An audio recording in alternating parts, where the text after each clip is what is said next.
Welcome back to part 2 of Dr. Peter Kreeft's really horrible arguments for God. If you thought there were some really ridiculous ideas in the first part, you ain't seen nothing yet. And that's the problem. If you really take some of these arguments apart and look at them critically, they're universally awful. They make no sense of any kind to anyone with half a clue. And that's because they're not intended to appeal to anyone with an ounce of sense. They're intended to appeal to people who already believe and who therefore are not very critical. So let's see some more claims made for people who don't know any better as we examine 5 more bad arguments for God. We'll start out with argument number 6, the Kalam argument. Now, I've addressed Kalam before, and if you want to see that in detail, please go see my other video, which I'll put in the description. Therefore, I'll do the short version. He starts out by saying that whatever begins to exist has a cause for coming into existence. In fact, he requires this premise to be accepted so much that he suggests that anybody who doesn't agree must be insane. But that doesn't stop it from being an unwarranted assumption upon which he hangs the rest of the argument. But we'll leave that for a moment and move on. He says the universe began to exist and then uses Big Bang cosmology to prove it.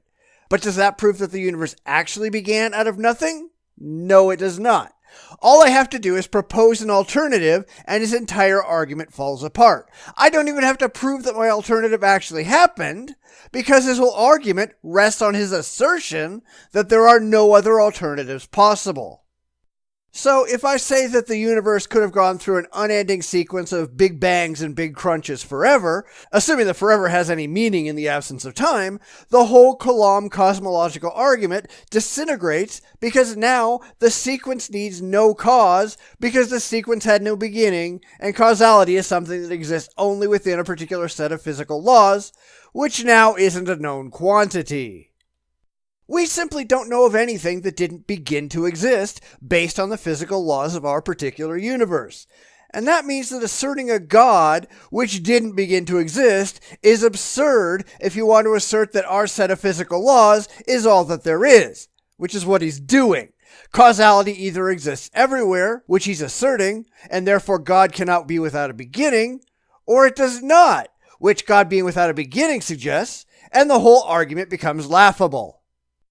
You can't suggest that there's an exception to a rule that has no exceptions. But once you introduce an exception, you have to allow for lots of potential exceptions. And once you allow for lots of potential exceptions, there goes your argument. Moving on to number 7, the argument from contingency. This is a sad one, but then again, they're all sad. The basic argument, as they say, is simple. Number 1, if something exists, there must exist what it takes for that thing to exist. Number 2, the universe, the collection of beings in space and time, exists. And I think it's funny he calls it beings instead of things, but whatever. Number 3, therefore, there must exist what it takes for the universe to exist.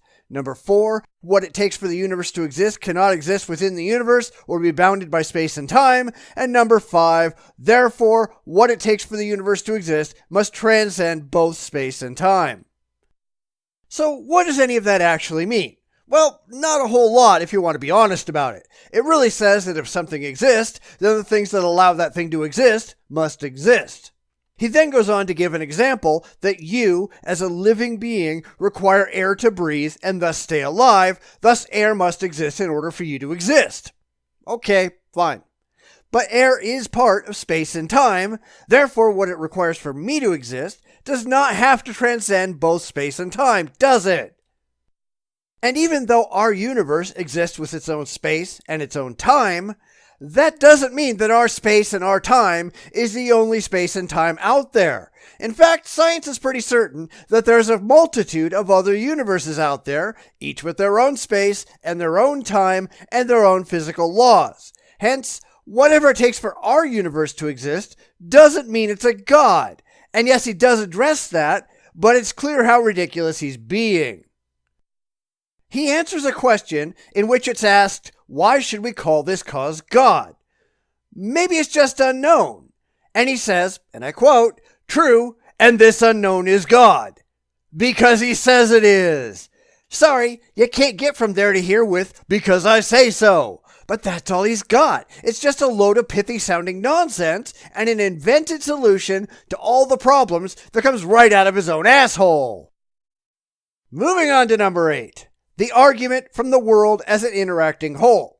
One crazy person got an argument from another crazy person, and he thinks he's got a winner. He says that this argument comes from Norris Clark, who taught metaphysics and the philosophy of religion at Fordham University in New York. Sure, metaphysics is imaginary, and the philosophy of believing in things that cannot be demonstrated to be true is laughable. But let's continue. It argues that because the world operates via seemingly universal physical laws, that the individual parts cannot be understood except as components of the whole, and because the parts rely on the whole thing is an unintelligible mess without God. They're just arbitrarily assigning this God figure to their pile of pseudo-intellectual bullshit because reasons. Essentially, it's another case of, I don't get it, so I'm going to explain it in emotionally comforting terms that I likewise don't understand. Now, we note that they use the term transcendent creative mind, which really doesn't mean anything. I mean, I suppose they use it as a code word for God, so people like me can't point out that they have no means of getting from their philosophical masturbatory position to the theological position they really want to get to. You'll notice this happens all the time in apologetics, where they'll use generic code words so they can whisper in the ear of the believer, but what we really mean is God. It's ridiculous. Number 9, the argument from miracles. This one is just painful, but it's honestly not any worse than anything else he said. It just goes to show how stupid this list of proofs for God actually is. Here he argues that because miracles happen, God exists. And yeah, that's every bit as stupid as it sounds. So here's his argument. Number 1, a miracle is an event whose only adequate explanation is the extraordinary and direct intervention of God. Number 2, there are numerous well-attested miracles. Number 3, therefore, there are numerous events whose only adequate explanation is the extraordinary and direct intervention of God. Number 4, therefore God exists. Now this whole thing falls apart immediately because he's just trying to define God into existence. He argues that miracles are the product of God. Says who? Why can't we just assume that miracles must be the product of unicorns or leprechauns? Why does it have to be his God? It simply does not follow. And then he goes on to say that there are numerous well-attested miracles. Where? Where are they? There are numerous claimed miracles, but none of them can be objectively demonstrated to actually be miracles. And how would you go about proving that it was a miracle in the first place? Not having an explanation doesn't mean it has no explanation. It only means you haven't determined what happened yet. I don't know does not mean God did it. Besides, who determines what an adequate explanation is? I can't imagine that God is an adequate explanation for anything because God hasn't been shown to exist in the first place. This is really just argument from bald assertion. Why can't I say, well, the only adequate explanation is the extraordinary and direct intervention of aliens? How is that any different from what he does here? He hasn't proven that any miracles have, in fact, demonstrably taken place. He just points to his own ignorance and slaps a label on events he doesn't understand. And then he just pulls a cause for these events straight out of his ass and declares he's proven God exists. What a fucking idiot. All right, number 10, the argument from consciousness. Here, he argues that when we experience the tremendous order and intelligibility of the universe, we are experiencing something intelligence can grasp. So what? We evolved as part of the universe. It only makes sense that we should be able to understand, at least to a certain degree, the workings of the universe that we evolved to be part of. But here again, he comes up with an absurd list of criteria that we should be getting painfully used to. Number 1. We experience the universe as intelligible. This intelligibility means that the universe is graspable by intelligence. Number 2, either this intelligible universe and the finite mind so well suited to grasp it are the products of intelligence, or both intelligibility and intelligence are the products of blind chance. Number 3, not blind chance. Number 4, therefore, this intelligible universe and the finite mind so well suited to grasp it are the products of intelligence. Of course, number 3 is something he does virtually every time. He simply arbitrarily eliminates the option he doesn't like, simply because he doesn't like it. He never actually shows that it isn't the case. He just throws it out because he feels like it. For the rest, he just appeals to a false dichotomy that there are only 2 options, and because he arbitrarily throws one out, the other one must be true.